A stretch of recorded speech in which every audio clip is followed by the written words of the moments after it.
some breaking news to report to you guys about Gino and Jasmine from 90 Day Fiancé. TMZ reported that Jasmine has filed for divorce. So according to TMZ, Jasmine filed to end her marriage to Gino in August, but she was having trouble serving him. She tried to serve him divorce papers at his Michigan home, but she didn't have any success. So she had to publish in her local newspaper. There's an option if you can't serve a person, you can do a divorce by publication. This is how Angela started her divorce from Michael. And you can just post it and announce in the newspaper, and they have up to 30 days, and then they move forward with the divorce.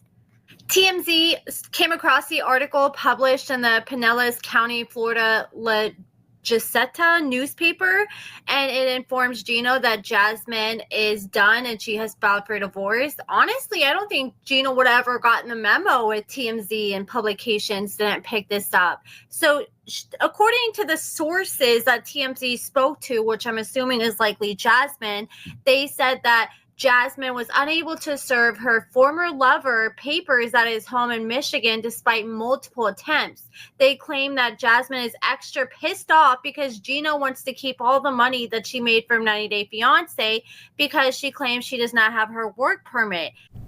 TMZ ended up reaching out to Gino's lawyer for comment. He claims that Gino is actually the one who allegedly filed for divorce first. He said that Gino filed, and he said that Jasmine is refusing to accept service and she's trying to alternate service for her own case. So the service of process is the formal legal procedures that ensures one party officially notifies the other party that a divorce has been filed against them. So when he says refusing to accept, Gino's lawyer is trying to say that Jasmine has been intentionally avoiding or refusing to physically take the legal papers. He acts like it's the other way around. Gino hasn't been ducking and dodging the divorce papers. He acts like Jasmine's the one that's been doing that. Gino's lawyer said that he told Gino that she owes him money and he wants Gino to go for every single penny that he can get out of her, which honestly, I don't think he's going to get this $75,000 that he was talking about on the show. I mean,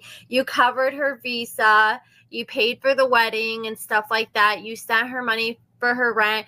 And those are all things that you did because she was your girlfriend. Yes, the marriage in your belief may have been out of fraud, but I don't think he's going to be able to recoup like the money that he spent on the wedding, especially. I explained their whole situation to AI, the fact that they're married, the fact that they had an open marriage, Gino agreed to it, and then he believes she broke the rules, so he kicked her out. And I asked, based on all the information presented, do they believe that Gino would be able to get some of his money back if he went after Jasmine? It broke down some key legal areas like the affidavit of support that Gino would have been required to fill out while he was trying to get Jasmine's green card or permanent residency. So he would have signed a legally binding document called the affidavit of support. And even if he was to divorce her, that does not terminate his financial obligation, and he is required to sponsor and financially support the immigrant spouse at an income level of at least 125% of the federal poverty guidelines. And I wonder if he's still doing that now that they're no longer together. So it explains that that's not going to end even if they divorce. He's going to continue with that obligation until either Jasmine becomes a U.S. citizen, earns 40 quarters of work, about 10 years, dies, or permanently leaves the United States. So maybe that's why he was telling her that he wished she would just go back to Panama. And it says not only can the husband not recover the money spent on the visa, but he may still be legally obligated to pay financial support to her after the divorce, regardless of the circumstances of the marriage's breakdown. Courts have generally held that affidavit of support obligation is separate from state-level spousal support, which is alimony. So are they saying that he could be on the hook for alimony and financially supporting Jasmine? And then it explains wedding expenses and rent. So it says in most states, costs associated with having a wedding, they're generally considered gifts to the marriage or expenditures for the benefit of the couple, and they're typically not recoverable in a divorce. The court's focus is on dividing existing marital assets and debts, not reimbursing for past expenses. So they're pretty much going to tell him likely that he's just shit out of luck when it comes to all that. And it explains that rent and other living expenses paid while married are generally viewed as part of the marital standard of living and support provided during the marriage. And I did explain that this was before they got married, so I don't know if it'd be different for what happened before.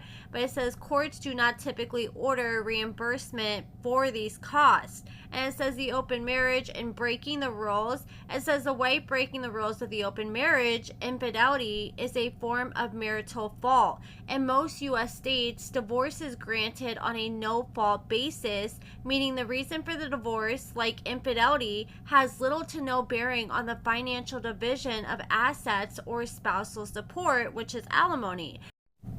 The husband might have a claim for dissipation or marital waste if his wife spent a significant amount of marital funds, money earned during the marriage, on the other man in the open marriage, like gifts, trips, rent for the other man. And if proven, a judge might award the husband a greater share of the remaining marital assets to compensate for the waste. However, he generally cannot use this to recover the visa, wedding, or his own living expenses. And we got a lot of details like on Michael and Angela's divorce, like, you know, how much money she made, how much money she took from him. So all these claims that Jasmine has been making, that Gino kept all her money she made from 90 Day Fiance, all that is going to come to light in this divorce, and I'm curious what ends up unfolding. So I will definitely be following and trying to get more information as this divorce does move forward.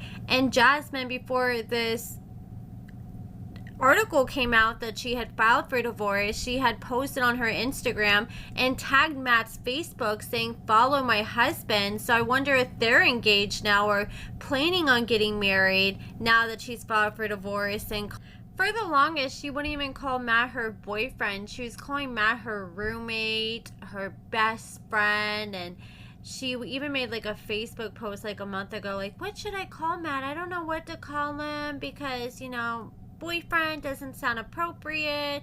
And you know, it's so annoying because for the longest she denied Matt was her boyfriend, but then on the show, literally, he's labeled as Jasmine's boyfriend. And she said, oh, I'm gonna call him my soulmate. And then now she's calling him her husband. She's even changed the way she talks for Matt. She is talking more quieter and calmer on social media, and a lot of people have been asking her, like, what's going on with your voice? And she revealed that Matt wanted her to talk more classy, so this is her attempt of talking more classy, and she's trying to be more aware of what she says before she just spits something out of her mouth. But that's pretty much it, guys. Let me know what you guys think about everything in the comments below, and thank you guys so much for watching.